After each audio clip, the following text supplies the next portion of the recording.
Hey, in this video, I'm going to go over one of the worksheets or pages in the Excel workbook, specifically looking at the definitions of all the different terms that we're dealing with. In Unit 1, there are a ton of terms. And if you don't keep up with the terms in Unit 1, you're going to struggle for the remainder of the semester because everything builds off of these terms in Unit 1. So I'm going to go ahead and share my screen with you, and we'll go from there. And so, let's see here, share screen. Yep, share. And so this is what I've got right here. I've got Unit 1 vocab, and right here we've got it split up into types of variables, population versus sample. Don't worry about these because we're going to go over these in Unit 3. How is data broken up? And then different tables and charts. And so let's go ahead and start at the beginning. What I'd suggest is you find something that you're passionate about. You know, for instance, I've had students do volleyball. I don't even spell it, volleyball. Let's see, energy drinks, religion. What else are you guys excited about? Family trips, sports, pretty much anything and everything. Hot Wheels, Lego, Barbie, whatever you want to write on, you can use this to you can basically find examples with whatever it is that you're passionate about to go along with this. So just because we've got Hot Wheels on the brain for a lot of things that we're doing here, I'm just going to go ahead and use Hot Wheels for all of these examples, and I'm going to go through all of this and kind of give you guys an example of what each of these look like. First of all, continuous variable and discrete variable. There are two different, I have these paired together right here because they go together. So let's say, for instance, I've got 5 Hot Wheels cars, actually 6 Hot Wheels cars um, in here. And if you can see the 6 Hot Wheels cars that I have, I've got 3 that are white, 2 that are silver, and 1 that is green. And so that right there is a discrete variable. And so right here, I would put color of Hot Wheel car. Okay, that's discrete. Continuous variable would be weight of Hot Wheel car, because you can have like half of a gram or something similar, but color, it's either white or green or blue. That you can't have half of a blue. And so that's the way that that's set up. Now, qualitative versus quantitative.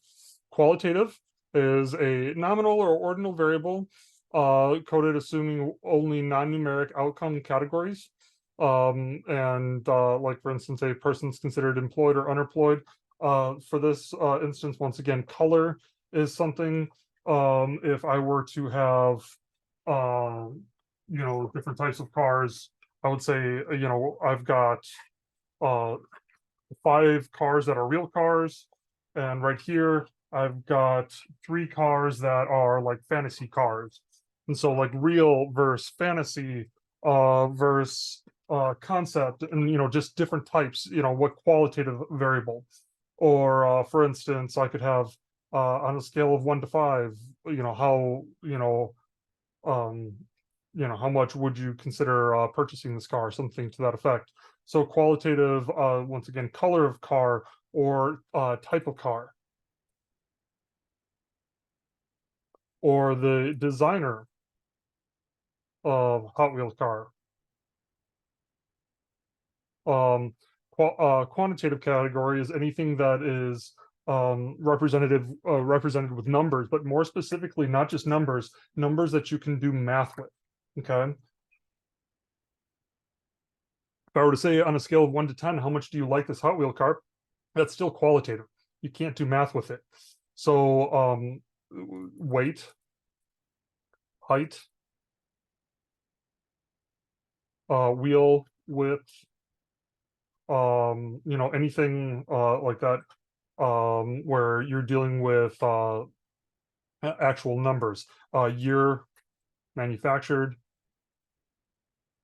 yeah.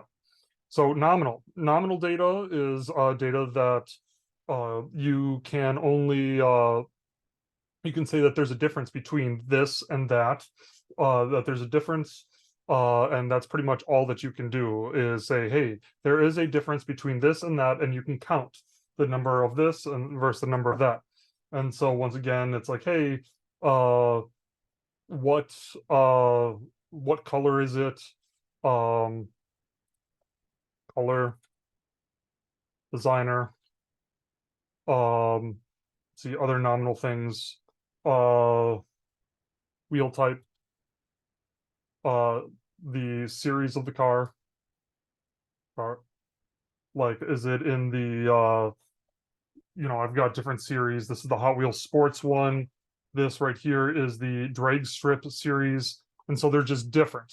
You can't put them in any kind of order. However, ordinal data is basically things that can be put in order, but you're not using you're not using numbers, like best sellers to worst sellers.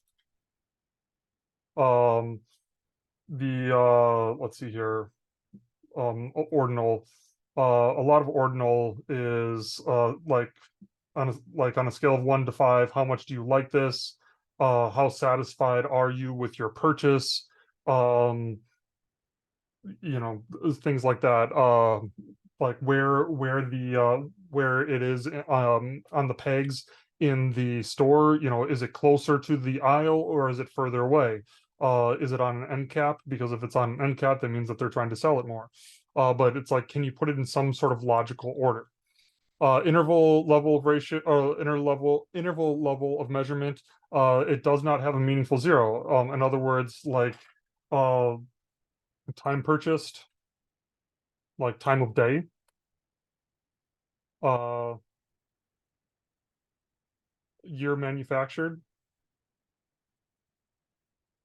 those are all interval. Another nominal would be also like manufacturer country. Okay. And then interval, yeah, time of day purchased, year manufactured, um anything that doesn't have a meaningful zero, the I don't know, the temperature that it was, uh there's a lot of scales that you could do, but not this. you know Year and time are probably two of the interval levels that you'll see the most. Ratio is like the cost of the car,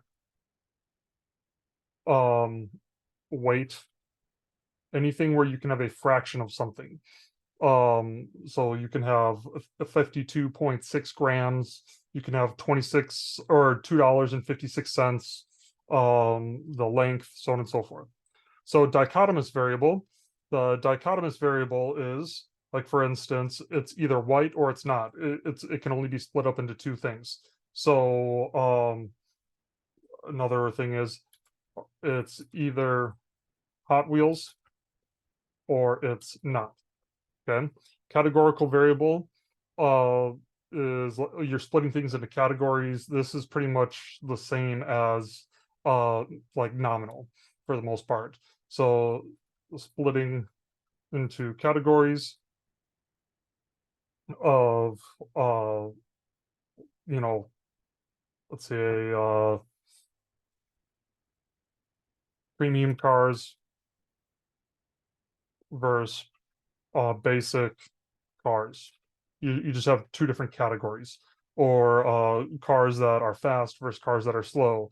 Things that break things up into categories for you to be able to say, hey, we've got this group, this group, this group, and this group. Okay, population, the entire set or objects.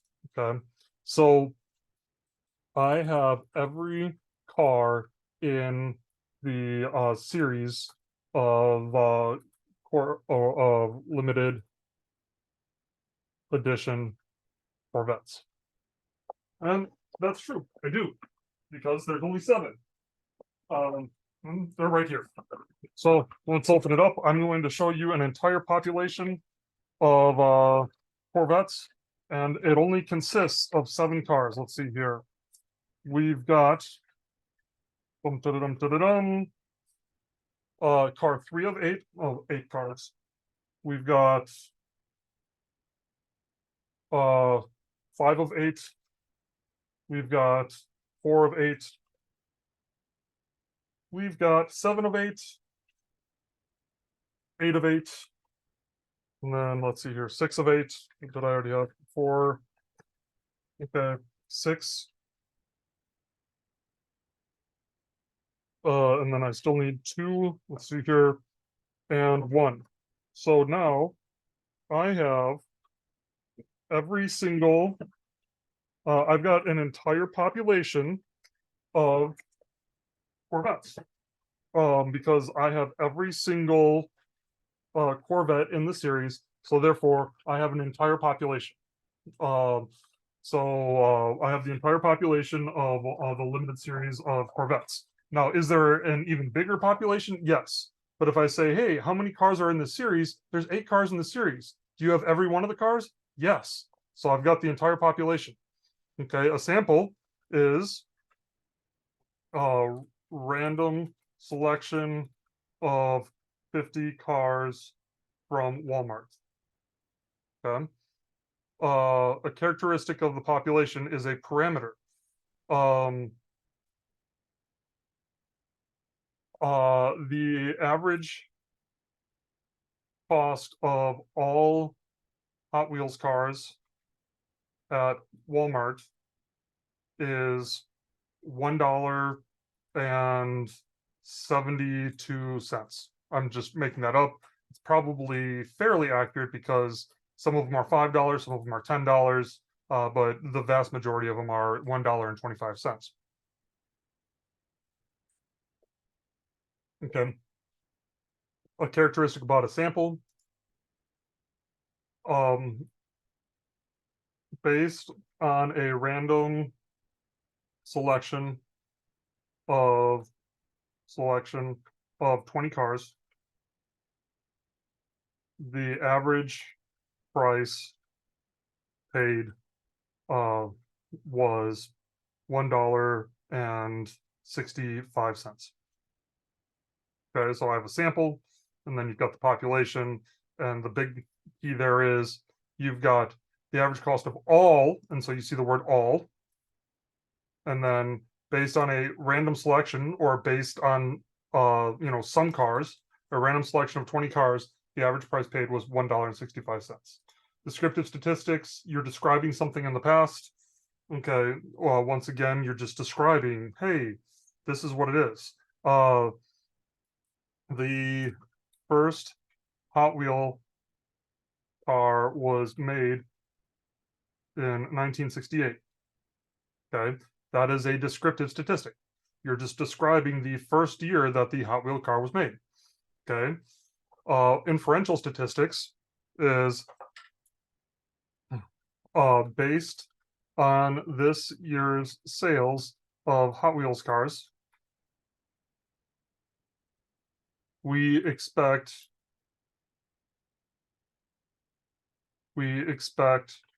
next year's sales to be similar. So I'm making an inference based on what we already know about something. We're making an inference about the future. Hey, this is what we sold this past year, so we expect to sell something similar this upcoming year. Okay. Proportion. The number of successes divided by the total number of sample. Total number in the sample. And so this is normally represented with some sort of 8 out of 10, or a proportion is often a percent. Like, hey, I randomly selected 50 cars, and 30 out of 50 cars randomly selected are based on real car models, while 20 out of 50 are not based on real cars. Okay, so you've actually got two different proportions there. You've got 30 out of 50, so that's 60%, and 20 out of 50, which is 40%. So 40% are fantasy cars, 60% are based on real cars. Probability, a number between 0 and 1 inclusive that gives the likelihood that a specific event will occur. Okay, so based on what we have above, the probability of randomly selecting a real a Hot Wheels car based on a real car is 0.6 or 60%. Okay, and so you see we've got the we've got this right here, this information right here, and based on this information, I was able to come down here and say, hey, it's 60 or based, 60%. Okay, like I said, we're skipping over this. Now classes. Group sharing common attributes. Okay. The weight of cars is between 40 grams and 80 grams. We broke up the distribution with classes with quantitative classes with a class width of 5. So so what we have here is a class, and let's do this 6 to 70. So you would have how many different classes would you have?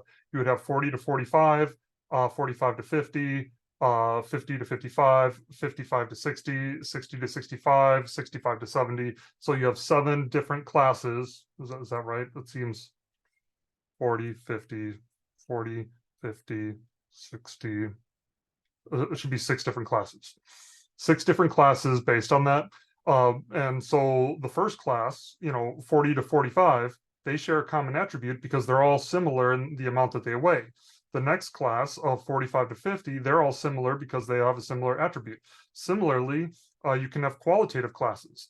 Is the car white? Is the car silver? Is the car black? Is the car green?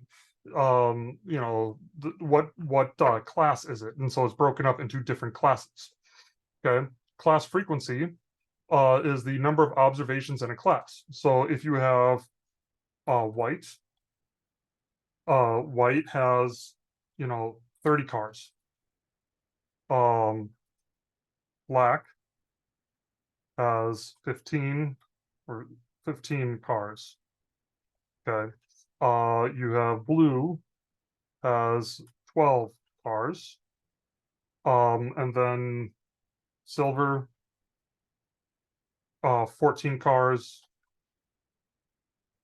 Everything else or other is 10 cars.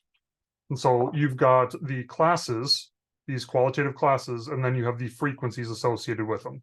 So class frequencies is the number of cars that are associated with each class. Class interval. Now, this is really important. Qualitative classes don't have class intervals. Right here is the class width. So the class width is the same as the class interval. So we broke the classes up with class widths of 5 grams. Classes up for weight of cars. Okay. Class midpoint. Okay. This is really important. Like for instance, we've got 40 to 45, 45 up to 50, 45 up, or sorry, 50 up to 55, 55 up to 60, 60 up 60 up to 65, 65 up to 70. So what is the midpoint? The midpoint, the way that you calculate it is you take each class limit and you do the lower limit plus the upper limit. So let me write that down. Lower limit plus upper limit divided by 2. Okay, so 40 plus 45, so that's 85 divided by 2, so that's going to be 42.5. Okay, 45 plus 50, so that's going to be 95 divided by 2 is going to be 47.5. 50 plus 55, that's going to be 105 divided by 2, so that's going to be 52.5. And then 55 plus 60 divided by 2, so that's going to be 115, and so it's going to be 57.5. And then 125 divided by 2 is going to be 62.5. And then 135 divided by 2 is going to be 67.5. So those are all the midpoints. Okay, next, outliers. So outliers are really basically you've got an interquartile range. So I should probably go over the interquartile range first. And so when you've got an interquartile range, data is split up into 4 even parts. Okay, so say for instance we've got the jump distance. Jump distance of cars is split up into quartiles. And I'm just making this up. So Q1 jump distance, so the value of Q1 jump distance is 15 inches. Q2 jump distance, so in other words, or the midpoint, or the median, is going to be 45 inches. Okay. You've got Q3 jump distance is going to be 60 inches. And then you've got max is going to be, I believe we had one that was 84 inches. And then minimum is 0. Okay.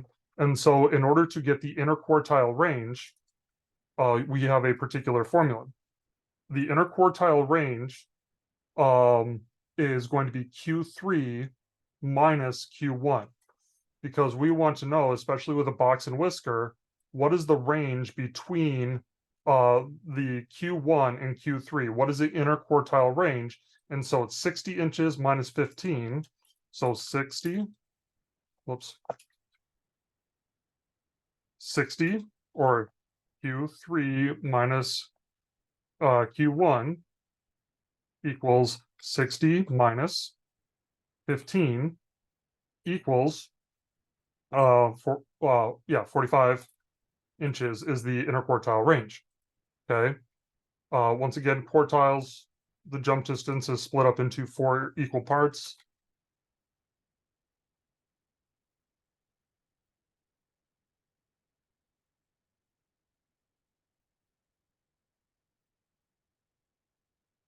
With 1/4 of the observations in each section or quartile. Okay. And we'll get rid of this. Okay. And then if we were to do percentiles, the jump distance of the cars is split up into 100,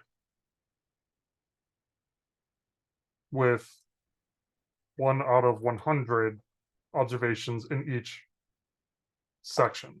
But normally you put multiple percentiles together. They're like 20th percentile, so on and so forth. Okay, and then deciles, same thing, except 10 equal parts. Okay. And then an outlier. There are two formulas for the outliers. There's an upper outlier and a lower outlier.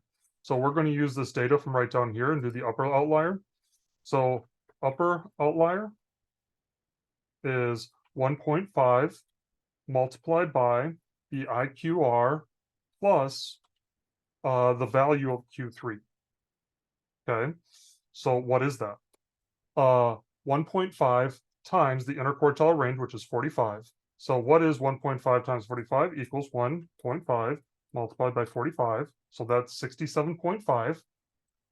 And so we're going to do equals 67.5 plus Q3, 60.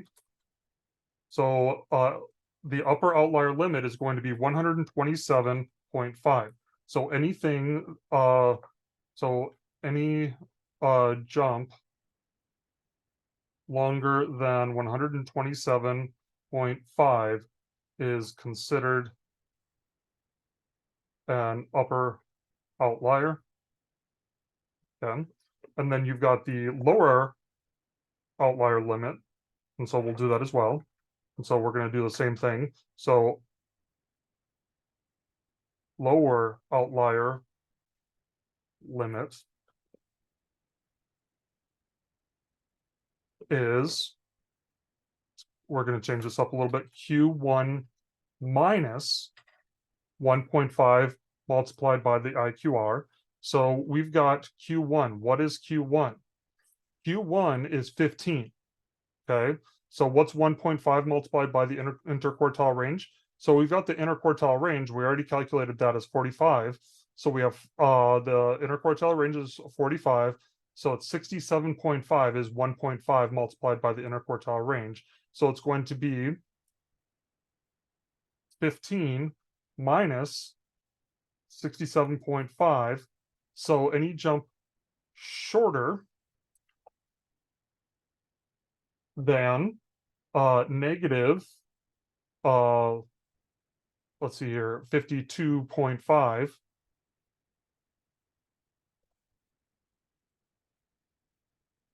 is considered a lower outlier, which we had none of either one of these in our data. So we're good with that. But that's how you do outliers and interquartile range. Measure of location. So there's lots of different measures of location. You want to know where data is located within a data set. What is the mean jump distance for all cars? Okay, that's the mean. Okay. So there's lots of different types of means. There's the arithmetic mean, the geometric mean, the weighted mean, so on and so forth. But let's once again do the mean. So the mean can only be done with ratio and interval data. So the average year the car was manufactured. So if you were to look at all the years that the cars were manufactured, add them all up together and divide it by the total number of cars that you're looking at. The median, this is good with good when you do not have extreme outliers. Now, oddly enough, a lot of your cars will say weird dates on the bottom of them, like 1969. That's not actually the year that it was manufactured, but it looks like it was made in 1969 until you look it up. And so you could say that maybe the average year the car was manufactured is not a good idea to use the mean because you have extreme outliers and it's impacted by extreme outliers. Instead, what you might want to do is the middle value of the year the cars were manufactured. This is good when you have extreme outliers. Okay, and you're gonna put the year manufactured in order from earliest to latest, and it's the middle number, the middle value. You can also do this with ordinal data, and then you just choose the middle value and you report it as, hey, extremely likely or extremely unlikely, or if there's two middle values, then you would report both of them. And then mode, mode is the one that occurs most often. For instance, what is for what occurs most often um, with putting these into classes. Which class occurs most often? And say, for instance, oh, right here, white. White is the mode because white occurs most often. Okay, mode.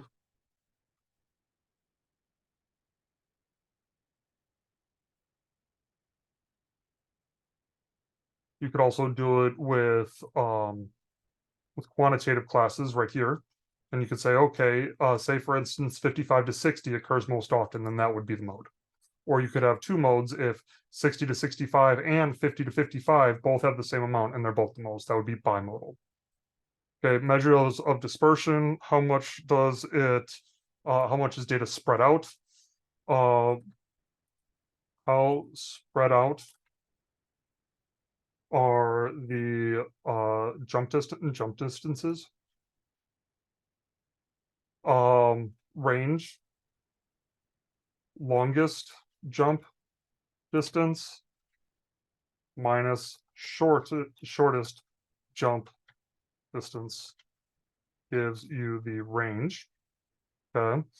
Variance, this is something that is a little bit harder to give an example of because it's the squared standard deviation or the squared average amount that it differs. So essentially the average amount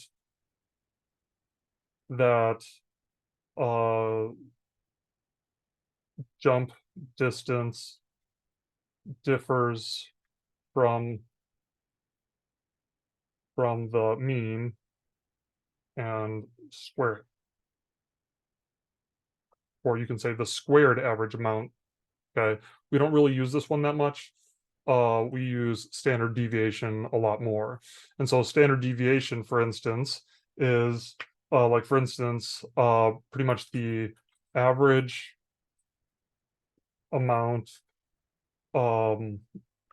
that differs from the mean, such as the average amount spent on a car, the average amount that spent on a car that differs from the mean of how much the population spent on population spent on cars. Okay, so the average amount that differs from the mean is really what that is. Skewed distribution. So we've got when one tailor distribution is longer than the other, I have this 2 times. If the mean is greater than the median, the distribution is positively skewed. If the mean is less than the median, so let's do positively skewed and negatively skewed.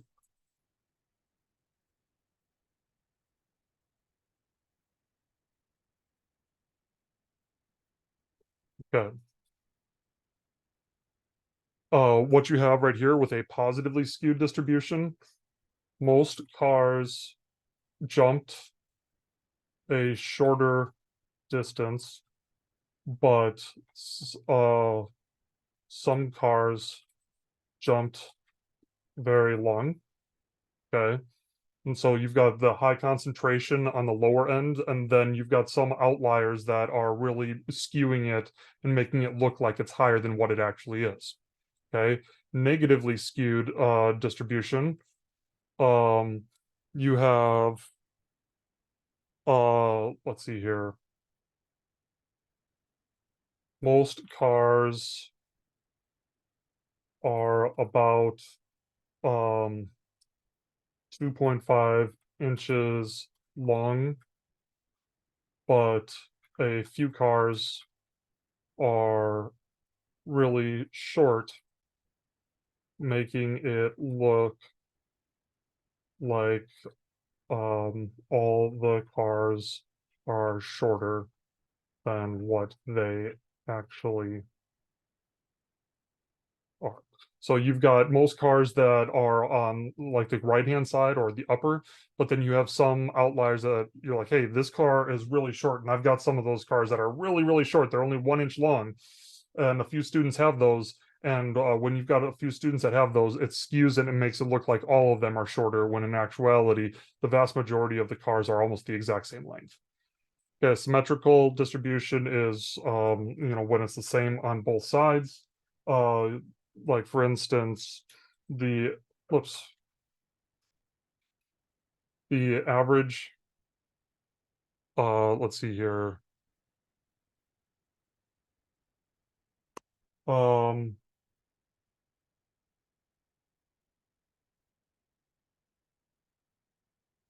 what is a good symmetrical distribution? I'm trying to remember all the data. I'm trying to use something besides jump distance.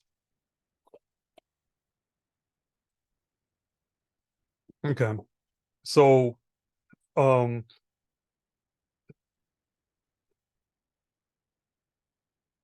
the average diameter of the wheels are 0.48 uh millimeters. Um,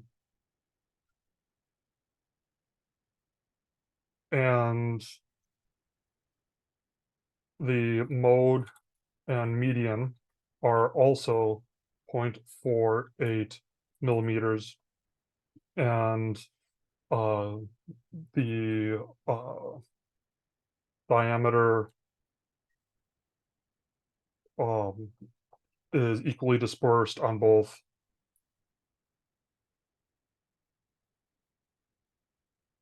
or symmetrically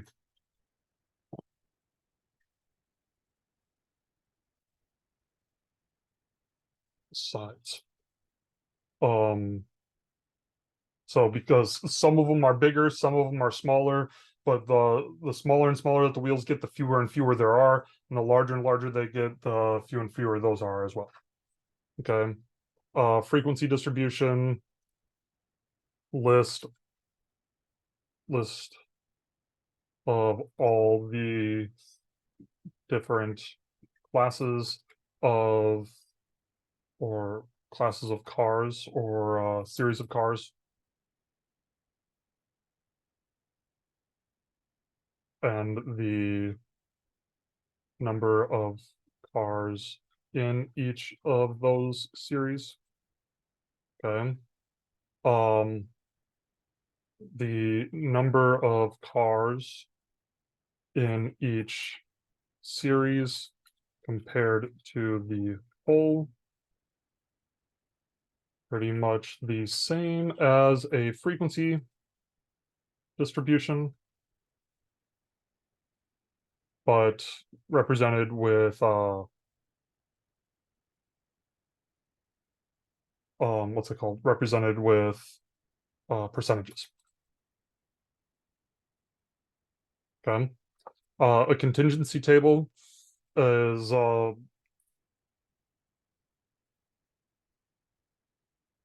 several categories on the y-axis and several on the x-axis.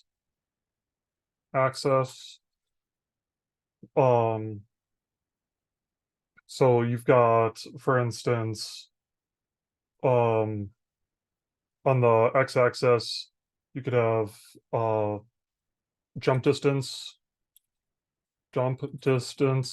categories. On the x-axis, and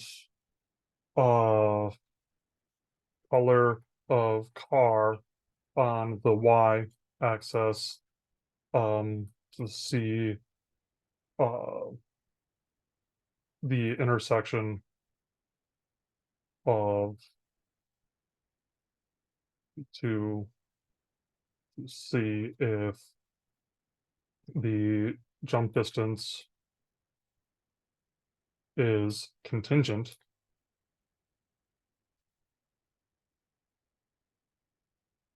on the color of the car.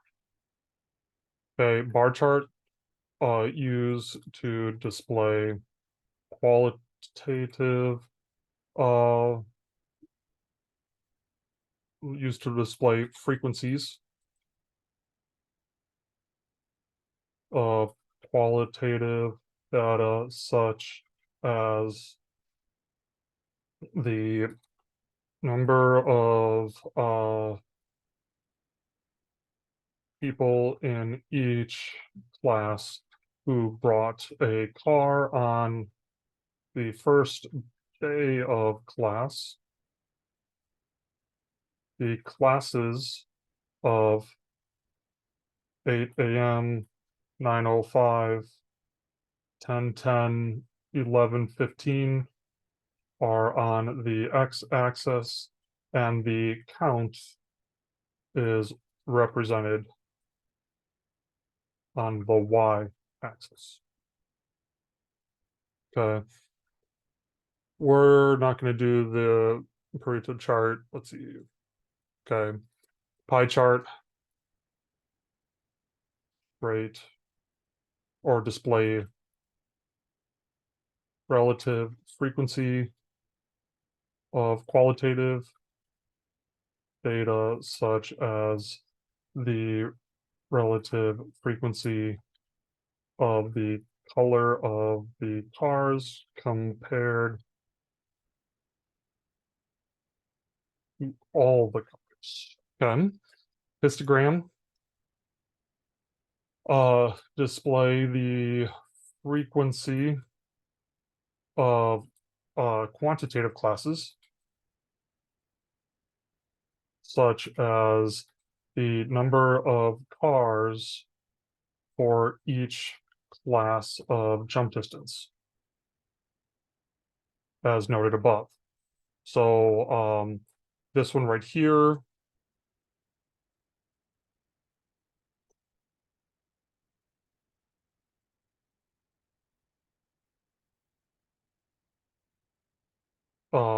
you put the frequency,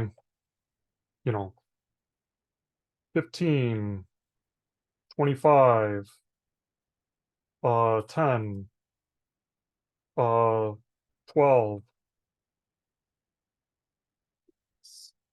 19, and 3. So you've got the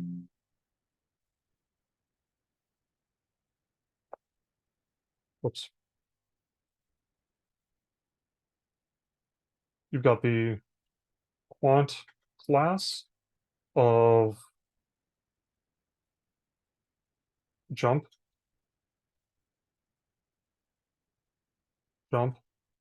distance, and then you've got the frequency.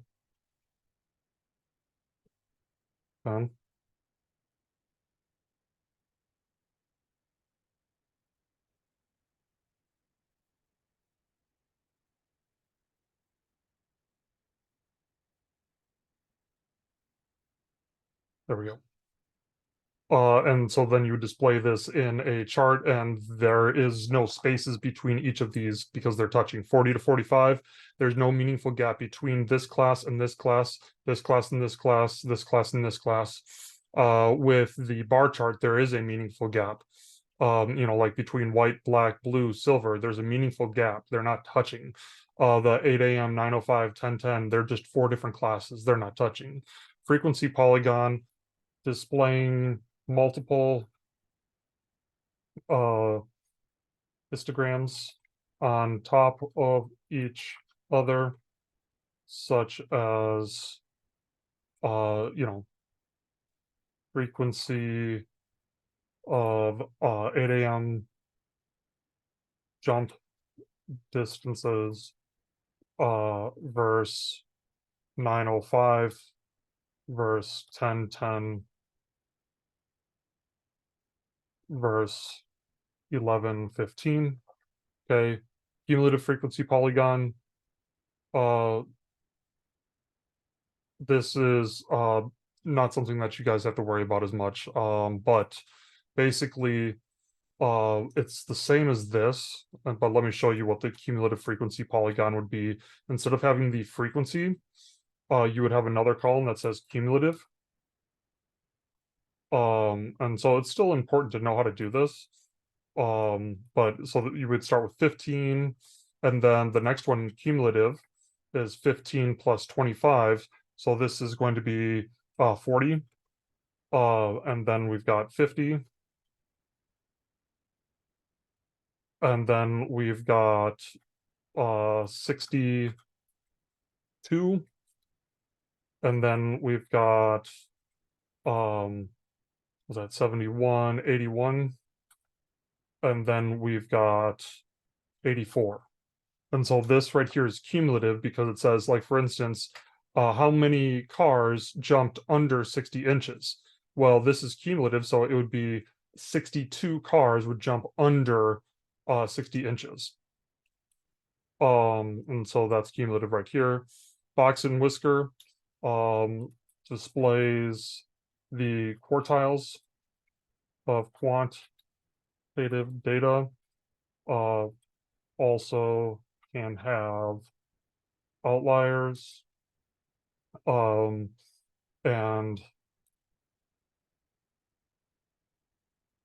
mean. So display, you can also tell the skewness from a box and whisker that has a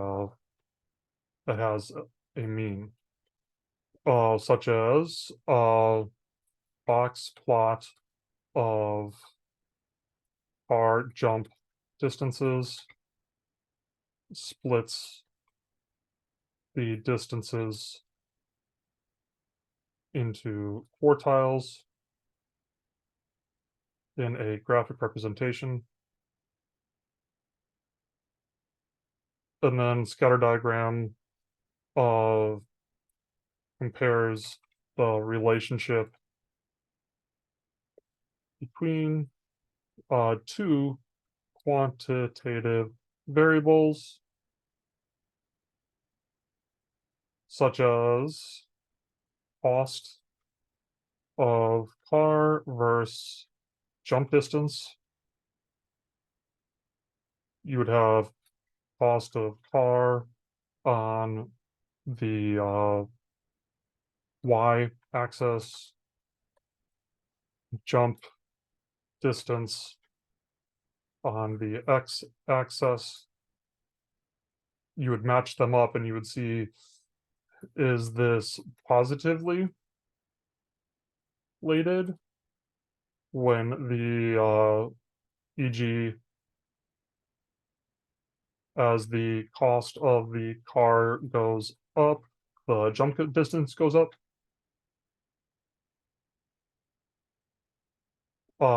Negatively. And same thing, except we're going to change it. As the cost of the car goes up, the jump distance goes down. And then last one is unrelated.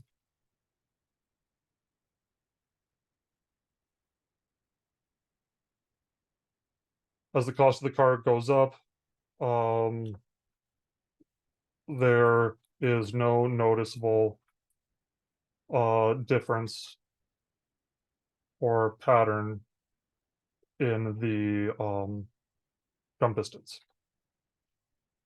And so this is me going through every single one of these that I would encourage you to do, because on the exam, you're like, hey, you're going to have examples. I'm going to say, hey, give me the proportion, give me the inferential statistic, population. And if you've got it attached to something that you're really comfortable with, it's going to help you to do a better job. I'm also going to save this workbook, and I'm going to put it under announcements, so that way you have it as an example, and then you can put your own stuff in as well.